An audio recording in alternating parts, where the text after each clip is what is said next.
てがギョギョッとな感じですね。ですと、おお、いや負けないよすごかったです。せーの、えいや。皆さんもガラス観戦楽しんでくれました。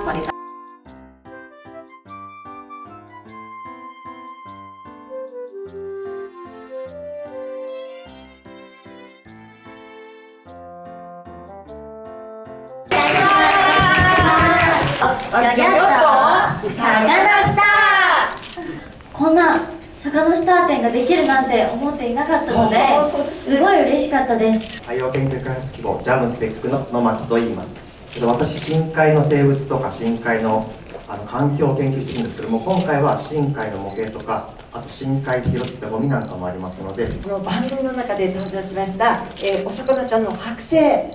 そして、さかなクンが描きました、お魚の大漁旗、シャークさんも一緒に描かれた、かわいいアザラシちゃんとかシャチちゃんもちゃんと入ってますんで、見てくださいね。黒ずくめの二方の、いつも撮ってくださる CT のお魚ちゃんの骨格、これが分かるコーナーもあります。なんと自分でコントロールしていろんな角度で見れちゃう、そんなコーナーもございます。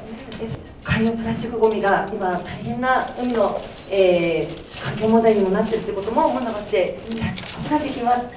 ジンベエザメちゃんの大きな剥製があるんですけども、そのジンベエザメちゃん50年ぐらい経ってしまって色も褪せてしまって、形もですねちょっと整えなければいけないということで、長野県の、小川アートの小川先生が今回きれいにジンベエザメちゃんの姿を整えて、作ってくださいました。大漁旗がいつもサカナスターの収録の時にロケの時に一番最後にさかなクンがこう描いて最後ダーンって2人で見せるところがあるんですけど、そこで今までやってきたものたちが今こうたくさん飾られてるっていうのが、その番組の一番最後にこうやりきったぞみたいなので見せてるところでもあるので、そこを間近で見ていただけるっていうのはすごい嬉しいですし、あとそのさかなクンの絵を参考に絵を描かれている方とかはすごい間近で見れるので、すごい絵を描く時の参考にもなるなと。周りにいるそれこそいつものサカナスターチームのスタッフの皆さんとかがこう描かれてたりもするので、逆に番組の裏側っぽい部分も大漁旗に描かれてたりするので、そこは私今まで深海636で24回、ギョギョ、深海に潜ってるんですけども、魚さんと同じくらいって言っちゃ言い過ぎですけども、深海にゴミがいっぱい落ちていることが分かってきて、今回それがお魚さんたちの楽しいコーナーが終わった後に展示されてます。ですのでぜひそれを見ていただいて、本当に深海にこんなものが落ちてるんだっていう実物がありますので、何十年も前の放送用紙とかいろんなもの見られますので、ぜひそれを見ていただいて、楽しい可愛い魚さんたちとその環境をちょっと今人間が汚しかけてるってことを一緒に学んでいっていただけたらなと思います。入ってきたけど楽しかったな。ロケ楽しかった。毎回超楽しいんですけれども、北海道の知床の海に連れてっていただいた時に、オオカミウオちゃん、大きなお顔のしわしわの迫力のある牙のような歯の生えたオオカミウオちゃんですね。オオカミウオちゃん釣り、実はですねこれも何回も通ったりする人でも1回も釣れなかったっていう人が圧倒的に多いらしいんです。ところがなんとシャーク様にもさかなクンにも1匹ずつオオカミウオちゃんが針にかかってくれたんですね。すギョい力でした。おお、いや負けないよすごかったですね。すごかったですね。でかかったですよね。大きかったです。なんか私もその今まで出会ったことのないぐらいのお魚の引きで、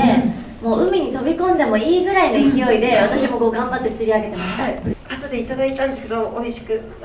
たんですよね。美味しかったですね。お鍋料理もお刺身も、やっぱお魚っていうのはですね、いろんな姿形のお魚がいいんですけども、こんなに迫力に満ちたオオカミウオちゃんも身は真っ白で食べるとこんなに美味しいんだって、そのギャップがまたびっくりでしたね。でもこのちょっと前に行った沖縄の私シャークちゃんすごく好きなので、シャークちゃんに出会いに行った回は、本当にいろんな種類のサメちゃんに船でも会いに行ったし、その後に水族館さんでジンベエザメちゃんに、このジンベエザメを下から見ることはあっても上から見ることがなかったので、そのバックヤードに連れて行っていただいて、その餌やりをした時の本当にすごい大きい口の大きさにはびっくりして、普段ない楽しみというか、すごい楽しさがありましたね。カバッカバッと。うん、大変だったなっていうロケありました。でも時にすごい波がめちゃくちゃ波がすごい時とかあるんですよね。で気づくともう制作チームの皆様も白目向いてるような「大丈夫ですか皆様大丈夫ですか?」でもその中カナ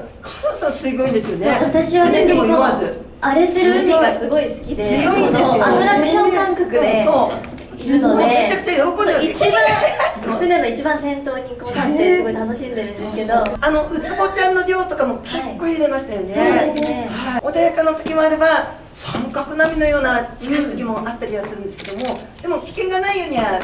一番徹底はしてくださってるんですけども、時々途中から波が来ちゃうこともあったりするので、その時はちょっとこう揺れてた。もうギャギャッと魚スター店ですので、もう全てがギャギャッとな感じですね。やっぱ3年分のギョギョッと魚スターの魅力がたくさん詰まってる展覧会だと思うんですけど、その楽しさだけではなくて、やっぱりプラスチックの環境問題についても楽しく学ぶことができると思うので、その普段の生活の中に取り入れてほしいなっていう。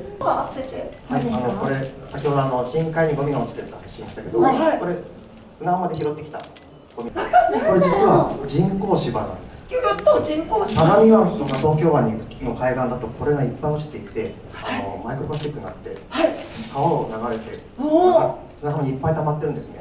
で今回ゴミいっぱい展示してて、こういう展示するとお子さんたちも皆さんもポイ捨てやめようとかいうお話ししてくれるんですけど、実はプラスチック問題って悪い人がいてゴミ捨ててるから起きてるだけじゃなくて、僕らが便利な暮らしをする代わりに海、魚に影響が出ているんだってことを楽しみながら、そして最後学んでいっていただけたらなと。ギョギョッと魚スターではですね、今回もお越しいただいてます黒ずくめのお二方がいつもCT の